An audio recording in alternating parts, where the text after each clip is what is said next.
বন্ধুরা, আপনাদের স্বাগত জানাই লৌকিক আর অলৌকিক এই চ্যানেলে।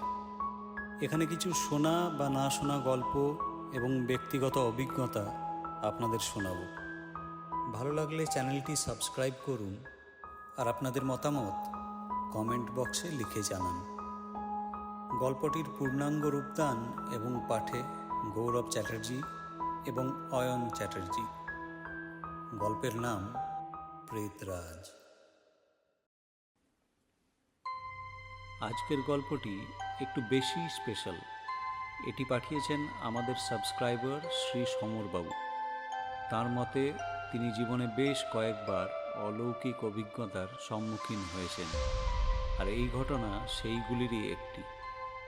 তার পুরো নাম আমরা প্রকাশ করতে পারবো না বিশেষ কারণে। আর হ্যাঁ, গল্পটি আমরা ওনার দৃষ্টিভঙ্গিতেই পাঠ করব। তাহলে আসুন বন্ধুরা, গল্পটা শুরু করা যাক। এটা 30 বছর আগেকার কথা। পড়াশোনায় আমি বরাবরই মেধাবী ছিলাম। অঙ্ক বিষয়টি ছেলেবেলা থেকেই খুব পছন্দের ছিল। কিন্তু তাহলে কি হয়, অভাবের সংসার। তাই সার্ভে বা আমিনের কাজে কোনো মতে ডিপ্লোমা পাশ দিয়েই রেজাল্টের অপেক্ষা না করে কাজের সন্ধান দেখতে শুরু করেছিলাম। কর্মসংস্থান করা এই দেশে তখন আরও কঠিন। এক বন্ধুর যোগাযোগে চলে গেলাম রাজস্থান, কিন্তু সেখানেও বিশেষ কিছু লাভ হলো না, বরং এক গাদার টাকা পয়সা খরচা হয়ে গেল। চাষের ধান বিক্রি করে বাবা টাকাগুলোর জোগাড় করেছিল কোনো মতে। মাস চারেক পর অপরাধীর মতন যখন বাড়ি ফিরলাম, তখন নভেম্বর মাস, দুর্গাপুজোর সময়। সেবার দুর্গাপুজো দেরিতে পড়েছিল। যা টাকা হাতে ছিল দিয়ে দিলাম বাড়িতে। পুজোতে তো সবাই পেট ভরে খাক। বাড়িতে বাড়িতে আনন্দের পরিবেশ, নাড়ু তৈরি হচ্ছে, গুড়ের মিষ্টিগন্ধ বেশিরভাগ প্রতিবেশীর বাড়িতে। মাটির বাড়িগুলো সেজে উঠেছে খড়ি মাটি দিয়ে পরিপাটি করে নিকানোতে। তখন দরজায় রং নয়, আলকাতরা দেবার চলন ছিল। তাজা খড়ি মাটি দিয়ে নিকানো মাটির ঘর আর আলকাতরার মিলিত সুবাসে মন হারিয়ে যেত। তবে দুশ্চিন্তা যাবে কোথায়? বয়স্ক বাবা মা, এতগুলো ভাই বোন, রোজগারের ব্যবস্থা না করতে পারলে মাসখানেক পর থেকে ভাতের ওপর নুনও জুটবে না। তাই মরিয়া হয়ে কাজ খুঁজতে লাগলাম। বন্ধুরা যখন ঠাকুর দেখছে, আড্ডা দিচ্ছে, আমি তখন এক বন্ধুর সাইকেল নিয়ে আশেপাশের ঠিকাদারদের বাড়ি বাড়ি গিয়ে কাজের জন্য বলছি। কিন্তু দু এক জায়গা থেকে আশ্বাস পেলেও নিশ্চিত কিছু পেলাম না। পুজো পেরোলো, তারপর আরও 2 মাস কাটল। এদিকে বাড়িতে প্রতিটি দিন যায় যেন যুদ্ধের মতন। এইভাবে যখন কোনো কিছুর আশা ছেড়ে দিয়ে রাজস্থান বা গুজরাট যাবার সন্ধান করছি, তখন আমাদের গ্রামেরই এক কিশোর ছেলে আমার হাতে একটা ছোট চিঠি দিয়ে গেল। খুলে দেখি পরিতোষ মণ্ডল নামে এক ঠিকাদারের চিঠি। উনি পিডব্লিউডি ডিপার্টমেন্টের ছোট ছোট কাজের কন্ট্রাক্ট নিতেন। আমি ওনাকে আগে থেকেই চিনতাম। চিঠির বিষয়বস্তু এই যে তিনি জানতে পেরেছেন যে আমি ডিপ্লোমা পাস আর কাজের সন্ধান করছি। এখনও যদি কাজের দরকার থাকে যেন গিয়ে তাড়াতাড়ি দেখা করি তার সাথে। বলা বাহুল্য চরম খুশি হলাম। যা হোক, দুটো ভাত মুখে দিয়ে এক বন্ধুর সাইকেল নিয়ে তার বাড়ি পৌঁছলাম। 7-8 কিলোমিটারের পথ তো বটেই। বেটে খাটো মোটাসোটা লোক, বয়স আন্দাজ 55-56, দাড়ি মুখ কামানো, চোখে কালো ফ্রেমে মোটা কাঁচের চশমা। ফর্সা রং রোদে যে তামাটে হয়েছে সেটা বোঝা যায়। অবশ্য রোদ বৃষ্টি মানলে ঠিকাদারি হয় না। যাই হোক, কাজটা পেয়ে গেলাম। বাড়ির মোষের দুধের চা খাওয়ালেন। বললেন, শোনো, ফিশারি ডিপার্টমেন্টের কাজ এটা, খুব মন দিয়ে করতে হবে, পারবে তো? জিজ্ঞেস করলাম, কিসের কাজ হচ্ছে? উনি বললেন, সামনের সোমবার হরিবল্লভপুর পৌঁছে যেও, ফিশারি অফিস, সব বুঝিয়ে দেবো। 700 টাকা মাইনে পাবে, থাকা খাওয়া পাবে। তবে মাস খানেকের মতন জামা কাপড় আর জিনিসপত্র নিয়ে যেও। মাসের শেষে চাইলে বাড়ি আসতে পারো। মাইনে শুনে তো আমার পা আর মাটিতে পড়ে না। 700 টাকা মাসে, এ কি কম ব্যাপার? আমি ঠিক শুনেছি তো? তখন খাসির মাংস 38 টাকা কেজি। তবে বাড়িতে এসে খবরটা বলতেই বাবার মুখে চিন্তা ফুটে উঠল। জিজ্ঞেস করলাম, বাবা তুমি খুশি না? তো চাকরিতে আমি খুব খুশি, তবে হরিবল্লভপুরের জঙ্গল খুব একটা ভালো জায়গা নয় তো, খানিক দুর্নাম আছে। আমি বললাম, চোর ডাকাত? না, শুনেছি ভূতের উপদ্রব আছে। আমাদের পাশের গ্রাম পলাশবন, ওই গাঁয়ের কিছু ছেলে বছর 7 আগে ফুটবল খেলা থেকে ফিরছিল ওই হরিবল্লভপুরের জঙ্গলের রাস্তা দিয়ে। অন্ধকার রাত হলে কি হবে, আর 10 জন জোয়ান ছেলে, সাহসী আলাদা। ওরা কি আর অন্ধকার মানে? হঠাৎ দেখে কাঁচা রাস্তার মাঝখানে বেশ খানিকটা জুড়ে একটা গোলাকার লালচে আলো পড়েছে। আলোটা কিনারার দিকে জোরালো আর মাঝখানের দিকে হালকা। এইরকম আলো জঙ্গলে আসবে কোথা থেকে? আলোটা এমনভাবে রাস্তার মাঝখানে ছিল যে যেন পেরোলেই ওই আলোর মধ্যে দিয়েই বেরোতে হবে। ওই ছেলেগুলোর মধ্যে কেউ কেউ বলেছিল অন্যদিকে ঘুরে যায়, ওইটার ভেতর দিয়ে যাওয়াটা ঠিক হবে না। এবারে ওদের মধ্যেই কিছু সাহসী ছেলে ওদেরকে নিয়ে ঠাট্টা তামাশা করতে লেগেছে। গিয়ে ওরা ঠিক করেছে ওই আলোর মধ্যে দিয়েই যাবে। এই বলে ওই আলোর মধ্যে যেই না ওরা ঢুকেছে, বাস, সকালবেলায় জঙ্গলে কাঠ কুড়োনো মেয়েদের দল দেখে কয়েকটা ছেলে জঙ্গলের এইদিকে ওইদিকে অজ্ঞান হয়ে পড়ে আছে।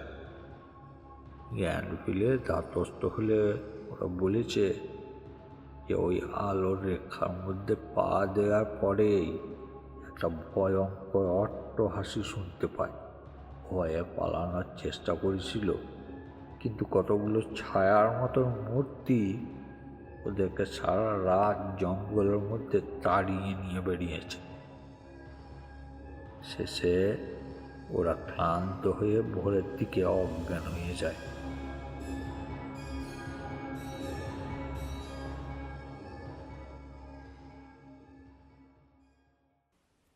মা তো শুনে ভয়ে কাঠ। আমি হেসে বললাম, ও এই ব্যাপার, নির্ঘাত ওরা নেশা করেছিল। কি দেখতে কি দেখেছে তার ঠিক নেই, ওদের কথা আবার বিশ্বাস করে। যাই হোক, সোমবার ভোরবেলা মা বাবার আপত্তি সত্ত্বেও রওনা হলাম।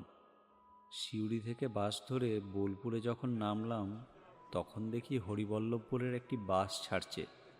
ছুটে গিয়ে সেই বাসে চাপলাম।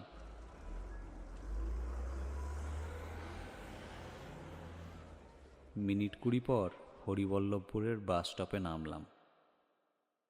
এখানে বাস স্ট্যান্ডে একটি মাত্র চা চপ মুড়ির দোকান, ব্যাস, আর কিচ্ছু নেই। রাস্তার একদিকে বেশ কিছু দূর গিয়ে হরিবল্লভপুর গ্রাম, আর অন্যদিকে ঘন জঙ্গল। খুব খিদে পেয়েছিল, তখন বয়স কম, দোকানে খুব করে চপ মুড়ি খেলাম। তারপর চা খেতে খেতে দোকানিকে জিজ্ঞেস করলাম, দাদা এখানে ফিশারি ডিপার্টমেন্টের অফিসটা কোথায় বলতে পারবেন? দোকানি ভালো মানুষ, ওনার নাম মানিক, সেটা পরে জেনেছিলাম। মানিকদা হেসে বললেন, আপনি ফিশারির লোক? নতুন চাকরি? ভালো ভালো। এই যে দোকানের পেছনে মোরামের রাস্তা, ওইটা দিয়েই জঙ্গলের ভেতরে খানিকটা গেলেই দেখবেন রাস্তাটা দুভাগ হয়েছে। ডান দিকের রাস্তাটা দিয়ে মিনিট 10 হাঁটলেই ফিশারি বাংলো। তারপর কিছুটা ভেবে বললেন, বাবু, বলি কি, আপনি নতুন লোক, জঙ্গলের মধ্যে রাস্তা ভুল করবেন। একটু বসুন, এই পাশের গায়ের বাবলু ফিশারিতেই কাজ করে, এই রাস্তা দিয়েই যায়। আমার দোকানে চা না খেয়ে যায় না, এই এলো বলে। ওর সঙ্গেই সাইকেলেই চলে যাবেন খন। মন্দ বলেননি। মিনিট 10 পরে এক রোগা লিকলিকে লম্বা ফর্সা লোক সাইকেলে করে এসে দোকানের সামনে দাঁড়ালো। সাইকেলের কেরিয়ারে একটি মাঝারি সাইজের মাছ ধরার জাল বাঁধা। বুঝলাম এই বাবলু। একটা বিড়ি ধরিয়ে সে চা খেতে লাগলো। আমি একটু দূরে বেঞ্চিতে বসে রোদ পোহাচ্ছিলাম। ফেব্রুয়ারির মাঝামাঝি হলে কি হয়, জঙ্গলের হাওয়ায় ভালো ঠান্ডা লাগছিল। মানিকদা ব্যস্ত হয়ে বললেন, বাবলু, তোদের অফিসের নতুন বাবু, সাইকেলে করে নিয়ে যা। আমি একটু অপ্রতিভ হয়ে বললাম, না না বাবু না, ওভারসিয়ার। এবার বাবলু হেসে বললে, আমাদের কাছে আপনিই বাবু, আসুন আসুন। বলেই সাইকেলের কেরিয়ারে রাখা জালখানা সামনের হ্যান্ডেলে জড়িয়ে বেঁধে নিল। জঙ্গলের পাতলা রাস্তা দিয়ে আমরা ধীরে ধীরে চললাম। শাল আর মহুলের জঙ্গল, কোথাও পাতলা আবার কোথাও খুব ঘন, তবে আগাছায় ভর্তি। মাঝে মাঝে দেশি খেজুরের ছোট ছোট গাছ চোখে পড়ছে। গ্রীষ্মের শেষে খুব ছোট ছোট কালো কালো থোকা থোকা খেজুর হয়, দারুণ মিষ্টি। কিছুক্ষণ পর জঙ্গল আরও একটু পাতলা হতেই বেশ কয়েকটা বড় বড় পুকুর চোখে পড়ল। পুকুরের ধারে ধারে বেঁটে বেঁটে তাল গাছ। বাবলু কথা কম বলে, কিছু ছোটোখাটো সংলাপের পর বলল, ওই যে স্যার, পুকুরগুলো দেখছেন, ওই তারপরেই অফিস। এর মিনিট দুয়েক পরেই আমরা একটা একতলা দালানের সামনে এসে দাঁড়ালাম। বুঝলাম এটিই অফিস। ভেতরে ঢুকতেই পরিতোষবাবুকে দেখতে পেলাম। তিনি আরেকজন ভদ্রলোকের সাথে বসে কি গল্প করছিলেন। আমাকে দেখেই হেসে বললেন, আরে সমর, এসো এসো। তারপর ভদ্রলোককে উদ্দেশ্য করে বললেন, স্যার, এরই কথা বলছিলাম, খুব ভালো ছেলে, খুব বুদ্ধিমান। আমাকে বললেন, ইনি সিউড়ি ডিভিশনের ফিশারি হেড, শ্রীযুক্ত নিয়তীশ্বর ব্যানার্জি। ভদ্রলোকের গম্ভীর চেহারা, মাথায় চুল প্রায় নেই, কিন্তু চেহারায় জৌলুস আর একটা আভিজাত্য আছে। উনি কাঁচা পাকা গোঁফের আড়াল থেকে মুচকি হাসলেন। আমি হাত জোড় করে নমস্কার জানালাম। পরিতোষবাবু আমাকে বললেন, তোমার জিনিসপত্র এখানে রাখো। তার আগে অ্যাপয়েন্টমেন্ট লেটারে আমাকে সই করিয়ে নিলেন। তারপর উনি নিজে আর নিয়তেশ্বরবাবু সই করে স্ট্যাম্প দিলেন। একটা কপি অফিসের ফাইলে রেখে আরেকটা আমায় দিলেন। বললেন, এসো, তোমাকে সব বুঝিয়ে দিই। ওনার পেছন পেছন চললাম। অফিস রুমের পেছনের দরজা দিয়ে বেরিয়ে একটা ছোট বারান্দার মতন, তারপর দুটো ছোট ছোট রুম। তার মধ্যে একটা দেখিয়ে বললেন, এইটাতে তুমি থাকবে, পরিষ্কার করিয়ে দিয়েছি, মশারি গদি সব আছে। পাশের ঘরে পবন সিং আর কেষ্ট থাকে, আমাদের দুজন ফিশারম্যান। বাবলু পাশের গ্রাম থেকে যাতায়াত করে। এই দেখো, পাত কুয়ো আছে, রান্নাঘর আছে, বাথরুম আছে, কোনো অসুবিধে নেই। আর শোনো, জঙ্গলের মধ্যে থাকা তো, মশারি টাঙাতে ভুলো না। রাত্রে বাইরে যেও না, বুঝতেই পারছো কত রকমের জন্তু জানোয়ার, সাপ খোপ, বুঝলে। এইবার এসো, কাজ বুঝে নাও। বলে বাংলোর পেছনের দরজা দিয়ে বেরোলেন। আমি বেরিয়ে দেখলাম এক বিশাল কুয়ো খোঁড়া চলছে। অবাক হয়ে বললাম, স্যার, এত বড় কুয়ো কিসের জন্যে? উনি হেসে বললেন, এইখানেই তোমার কাজ। এটা একটা ডাক ওয়েল। আসার সময় পুকুরগুলো দেখলে, ওগুলো 5টা, আর 3টে বাংলোর পেছন দিকে। ওতে রুই, কাতলা, মাগুর, গ্রাস কার্প এইসব চাষ আর ব্রিডিং করানো হয়। গ্রীষ্মকালে রোদে জল শুকিয়ে মাছ মরে যাচ্ছে, তাই এই কুয়ো বানানো। ওই পুকুরগুলোতে জল কমলে এটা থেকে সাপ্লাই হবে আর কি। 60 ফুট ডায়ামিটার আর 60 ফুট ডিপ হবে। এখন মাত্র 4 ফুট খোঁড়া হয়েছে, এখনো প্রায় 56 ফুট বাকি। এটার প্ল্যান, ড্রয়িং সব বানানো আছে। ওগুলো দেখে কাজ করাও।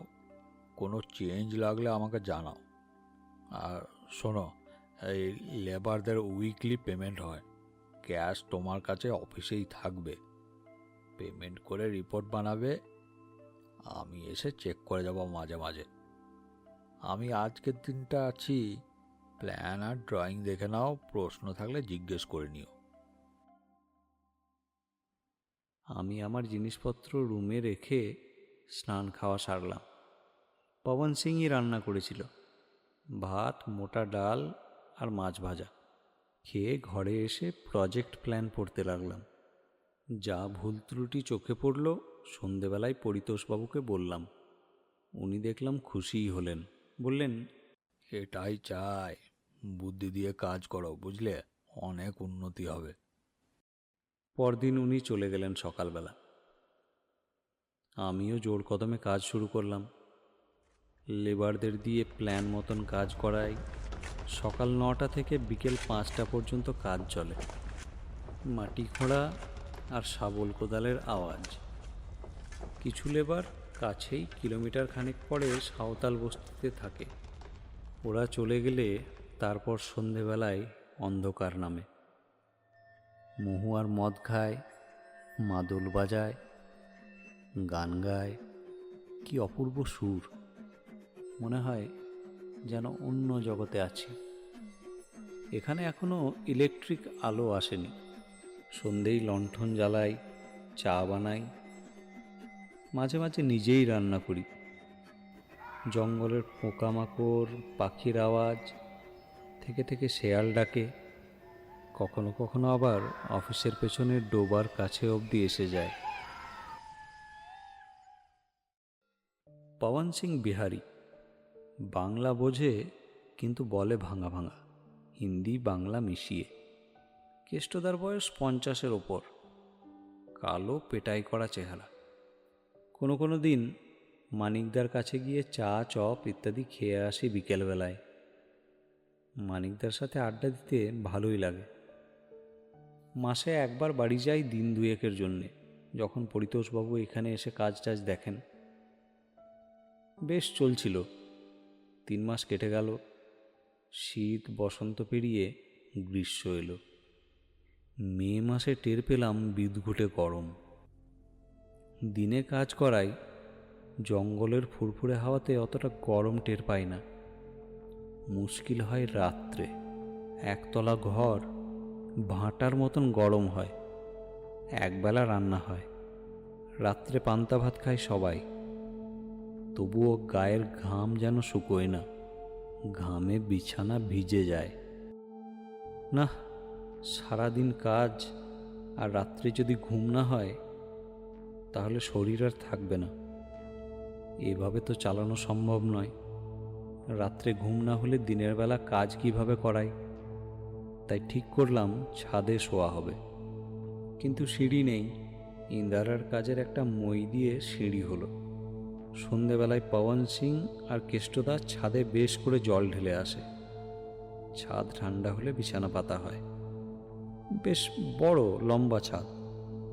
কার্নিশে শক্ত শক্ত লাঠি বেঁধে 2টো মশারি টাঙানোর ব্যবস্থা হলো। একটাই আমি শুই, আর একটাই ওরা দুজন। এইবার ঘুম ভালো হতে লাগলো। তারায় ভরা আকাশ আর জঙ্গলের আওয়াজ। মন মুগ্ধ হয়ে যেত। মনে হতো জীবন কেন এত সুন্দর শান্তিময় হয় না।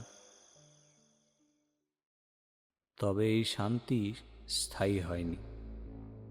দিন সাতেক ছাদে শোবার পর একটা অস্বস্তি শুরু হলো। ঘুমের মধ্যে মনে হয় ছাদে কে বা কারা যেন চলাফেরা করছে, খিক খিক করে হাসছে।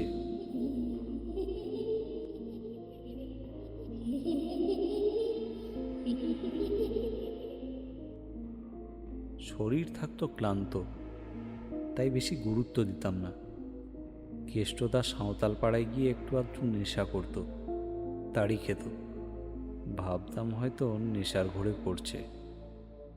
এইরকম আরেকদিন শুয়েছি, সেদিন আবার আরও গরম, গাছপালার পাতাও যেন নড়ছে না, তাই ঘুমও আসতে দেরি হচ্ছিল। তবুও পবন সিংয়ের নাক ডাকানি আর ঝিঝি পোকার আওয়াজে কখন যে ঘুমিয়ে পড়েছি খেয়াল নেই। হঠাৎ গায়ে প্রচণ্ড জ্বালা অনুভব করে ঘুম ভেঙে গেল।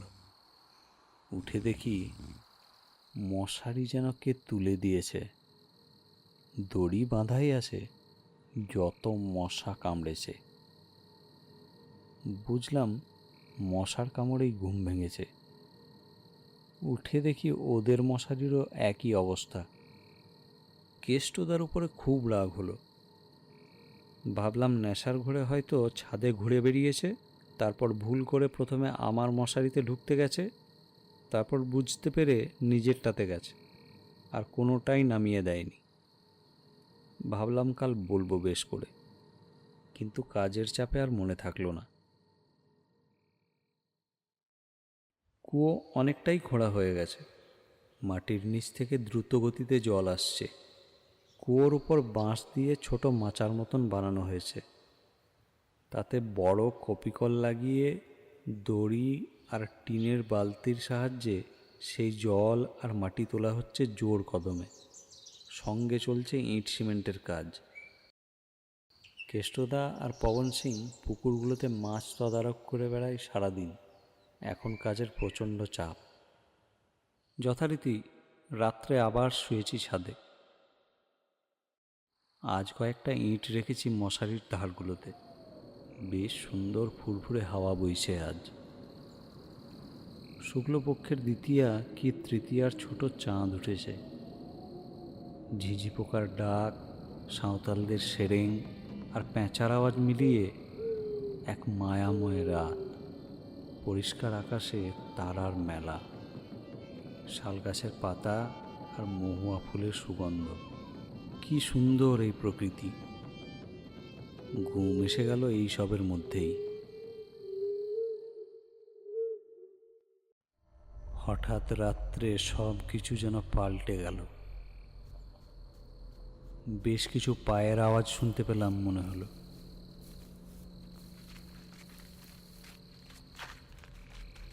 স্বপ্ন দেখছি নাকি সত্যি বুঝতে পারছিলাম না। ঘুমের ঘোরে মনে হচ্ছে কিছু লোক ছাদে ছোটাছুটি করছে ইতস্তত। হঠাৎ একটা ধপ করে জোরে আওয়াজ শুনতে পেলাম, তার সাথে কার একটা যেন গোঙানি।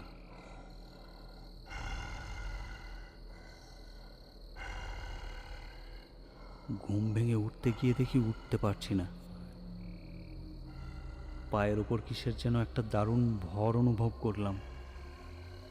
চোখ খুলে যা দেখলাম তা আগে কখনো দেখিনি, আর চরম দুঃস্বপ্নেও কখনো দেখতে চায় না।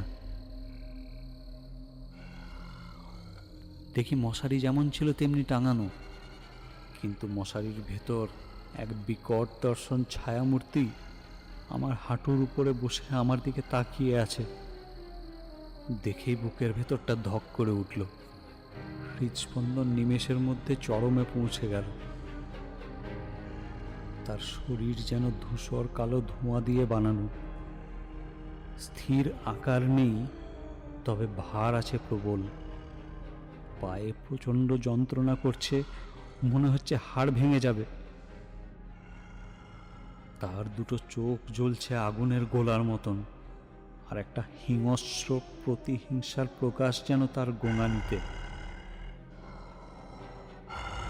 তার মাথায় দেখলাম একটা কালো পালক বাঁধা। কিভাবে কি করব কিভাবে নিজেকে বাঁচাবো বুঝতেই পারছিলাম না। তাকে ধাক্কা দিয়ে ওঠার চেষ্টা করতেই সে যেন ক্ষেপে গেল। অট্টহাসি আর রাগ যেন তার গর্জনে মিশে গেল, আর তার দুটো ঠান্ডা পাথরের মতন শক্ত হাত চিপে ধরল আমার গলা। চোখে জল এসে গেল। প্রাণের তাড়নায় ছটফট করছি, কিন্তু এই মরণ পাশ থেকে বোধহয় আজ আর মুক্তি নেই। আজই হয়তো শেষ রাত জীবনের। পিশাচের সেই গর্জন আর শক্তি যেন আর দেরি করতে চায় না আমাকে প্রাণে মারতে। দু চোখ বেশ সমানে জল গড়াচ্ছে। আরও কিছু একই রকম দেখতে ছায়া পিশাচ মশারির ধারে পাশে এসে দাঁড়িয়েছে। তারা যেন গর্জন করে তাকে উৎসাহিত করছে।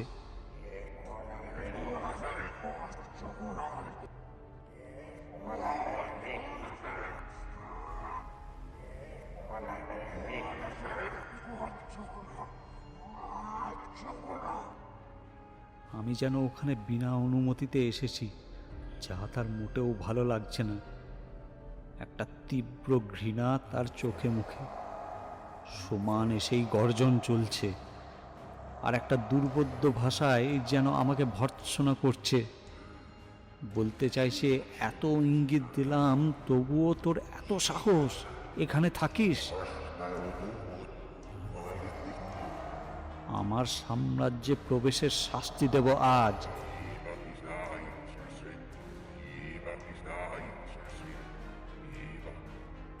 হঠাৎ মনে পড়ল কুলদেবী মা কালীর কথা।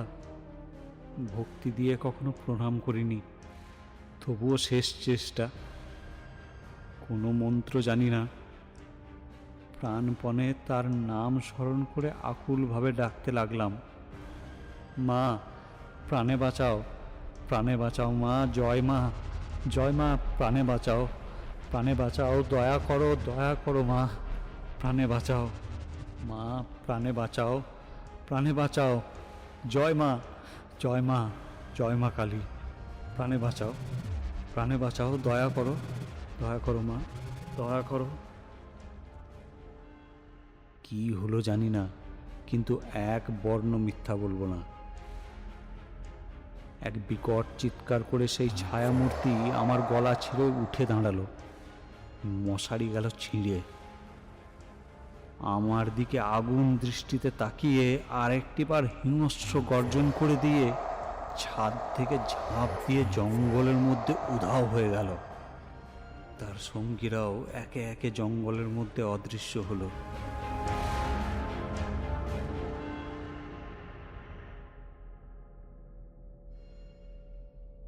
জ্যান্ত আছি বিশ্বাস হলো না কিছুক্ষণ। হাঁপাতে লাগলাম, আর তার সাথে কাশি।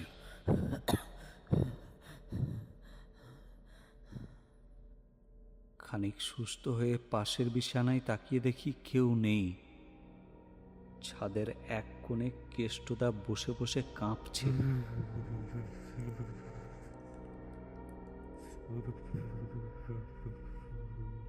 দাঁতে দাঁত লেগে গেছে, আর পবন সিং নেই। কথা বলার অবস্থায় নেই কেষ্টদা। ঘটিতে খাবার জল ছিল ছাদে, তার মুখে চোখে ঝাপটা দিলাম। নিজেরও মুখে মাথায় জল নিলাম। কোনো মতে দুজনে নেমে এলাম ছাদ থেকে। কেষ্টদাকে উঠোনে বসিয়ে তখনই টর্চ নিয়ে বেরোলাম পবন সিংকে খুঁজতে। কেমন একটা সাহস এসে গেছে আমার মধ্যে। খানিক খোঁজাখুঁজির পর দেখি বাংলোর বাইরে একটা ঝোপের ওপর অজ্ঞান হয়ে পড়ে আছে পবন সিং। মুখে চোখে তার ভয়ের ছাপ। জ্ঞান ফিরলে জানলাম সেই প্রথমে ওদেরকে দেখে। চোর ভেবেছিল বোধহয় রড সিমেন্ট চুরি করতে এসেছে। তারপর তাদের চেহারা দেখে পালাতে গিয়ে ঘুমের ঘোরে ছাদ থেকে পড়ে জ্ঞান হারায়। তবে বেশি চোট পায়নি। কাঁটা গাছে হাত পা আর কনুইটা কিছুটা ছড়ে গেছিল। কেষ্টদা এরপর আর কখনো সুস্থ হয়নি। কিছুটা অপ্রকৃতিস্থ হয়ে যায়। বেশিরভাগ সময় বসে বসে কি যেন ভাবত। কিছুদিন পর মধুবনীতে তার বাড়িতে দেখা করতে গেছিলাম। চিনতে পারিনি বোধহয় আমাদের। এই ঘটনার পর গ্রামের 4 জন লোক এনে রেখেছিল বাবলু। ছাদে আর কেউ শুতাম না। বর্ষার আগে কুয়োর কাজ শেষ করে বিদায় নিই সেখান থেকে। মানিকদা বলেছিল, এই খুব দূষিত জায়গা বাবু, দিনের বেলাতেও গায়ের লোক খুব একটা যায় না, একা তো যাইই না। অনেক আগে যখন ফিশারি হয়নি তার আগে সাঁওতালরা থাকতো ওইখানে। ওদের বস্তি ছিল, অপদেবতার পুজো করতো, মুরগি বলি হতো, শুয়োর বলি হতো, এই শুনেছি বাবা কাকার মুখে। ওরা চলে গেলেও অপদেবতা যাবে কোথায়? এমনিতে সব ঠিকই থাকে, তবে ঠিক সময়ে বাগে পেলে প্রাণেও মেরে ফেলে। আপনার খুব ভাগ্য ভালো, বেঁচে গেছেন। যান যান বাবু, ঘরের ছেলে ঘরে ফিরে যান, এইসব জায়গা ভালো নয়, খুব বিপজ্জনক জায়গা।